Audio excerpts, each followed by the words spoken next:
tonight. All the walls around me have fallen. The word is working, the word is working, the word is working. Oh, the word is working, the word is working, the word is working in me. Go!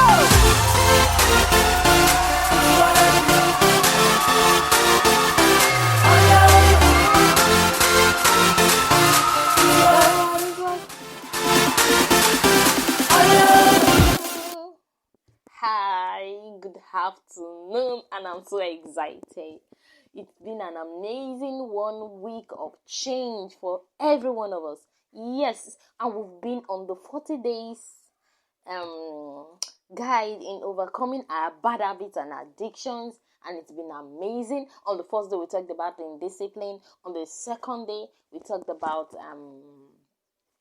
procrastination. The third day we talked about peer pressure. The fourth day we talked about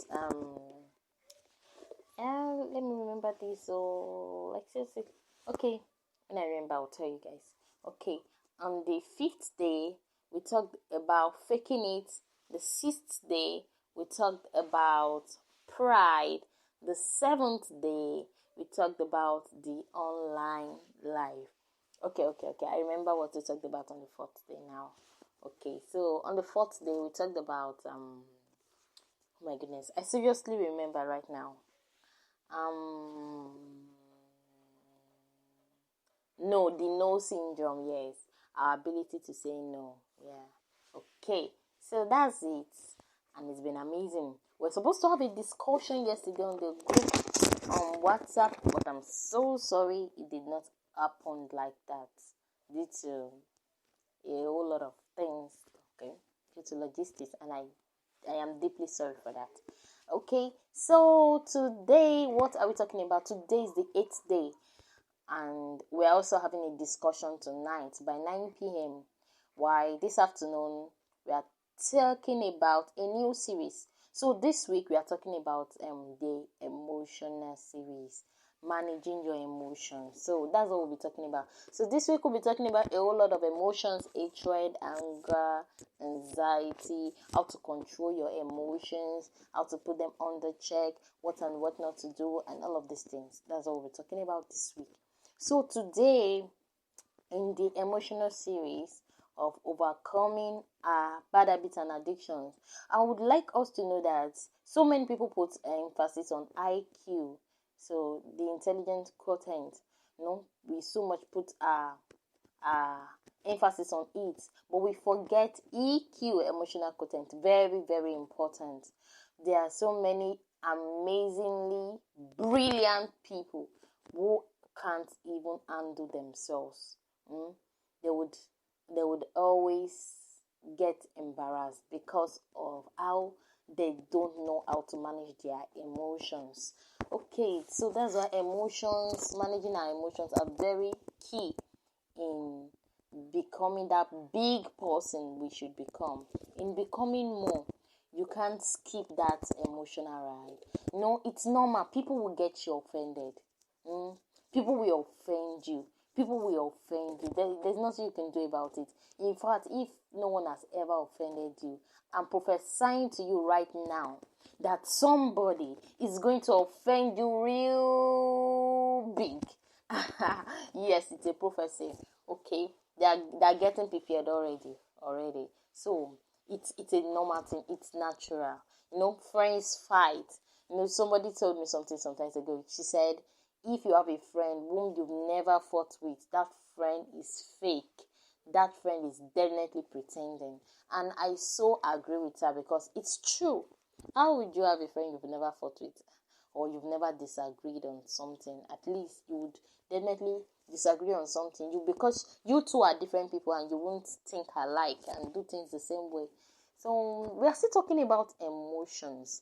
Now, I would just like to say today we'll be talking about what are emotions, the introductory part of the teaching for this week. And guess what? By Sunday, we'll be taking a discussion on sex what you were never told. That's awesome, isn't it? Okay, why tonight we are talking about overcoming our social media addictions. I think I said that before. Okay, I'm just reminding you so you don't forget. So what are emotions? What are emotions? Emotions are how people feel. Emotions it refers to how people feel. And now we shouldn't act according to our emotions, because our emotions can be misleading in most cases, in most situations. Our emotions don't usually judge rightly, don't usually judge correctly. Our emotions make us make irrational decisions. Okay, so now where are emotions from? Do we have a part of the human body that is called emotion? The human is basically made up of three parts. We have the soul, the body, the spirit. The human is a spirit man. He lives in a body and he has a soul. Okay, so now where are emotions in all of this? Right? We have emotions. Is it like emotions were built into us, or like we were born with it, or something like that? Okay, let me burst your bubble. I'm so sorry to the religious folks. I'm very, very sorry, please. And to the professors in the house, I'm so sorry. According to Lisa is a professor of psychology. So Lisa says, and it's also proven, according to research and according to Lisa, the professor of psychology. She has been a professor of psychology for 25 good years. Okay, so Lisa made us know that emotions were never built into us. And the human body does not have a part of our body called the emotional circuit. Like, there's an emotional circuit inside of you, taking decisions and doing things and making you feel sad, making you feel happy, making you feel bad, all of those things. No, the human body does not have a part of the body called emotional circuit. Actually, our emotions occur from predictions from our past experiences. So our emotions are basically predictions received by the brain, predictions made by the brain. So how come about emotions? We produce emotions because there are no circuits in the human body called emotions.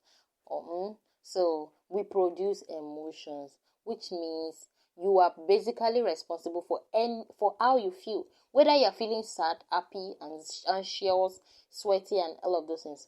It is you who is doing all those things to yourself. You are responsible for every emotion you feel. So for this reason, the humans are not at the mercy of their emotion. Rather, their emotions are their own mercy, but they don't know it.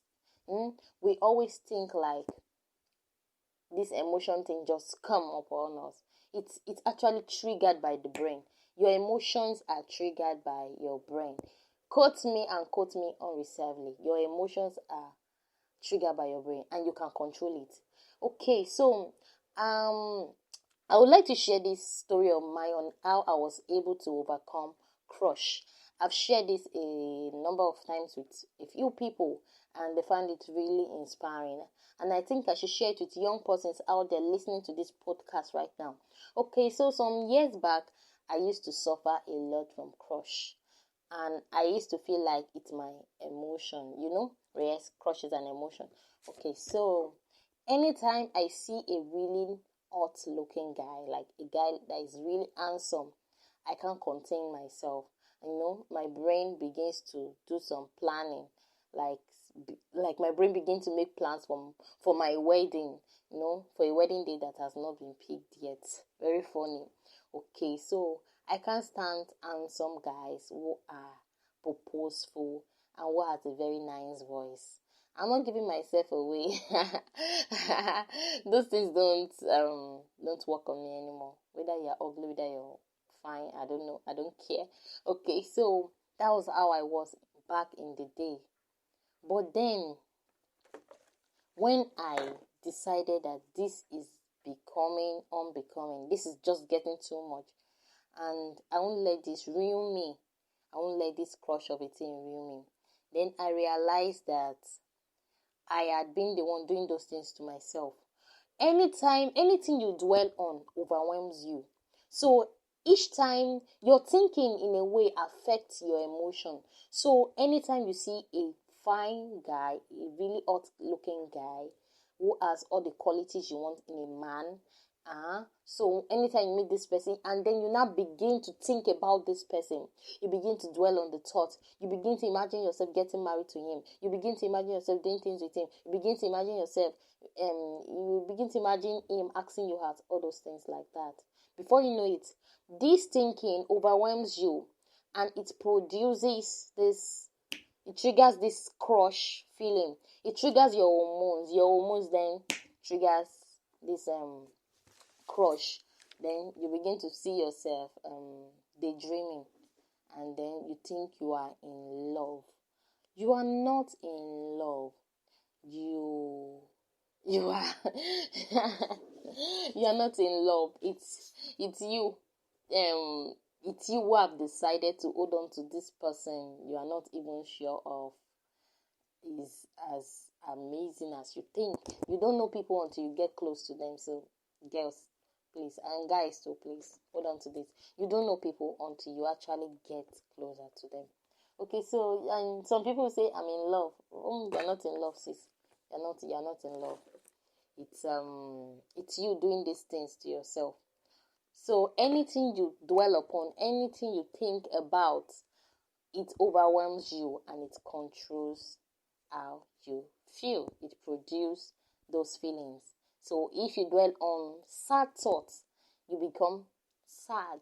If you dwell on your past that isn't so good, you become regretful. If you dwell on happy moments, you become happy.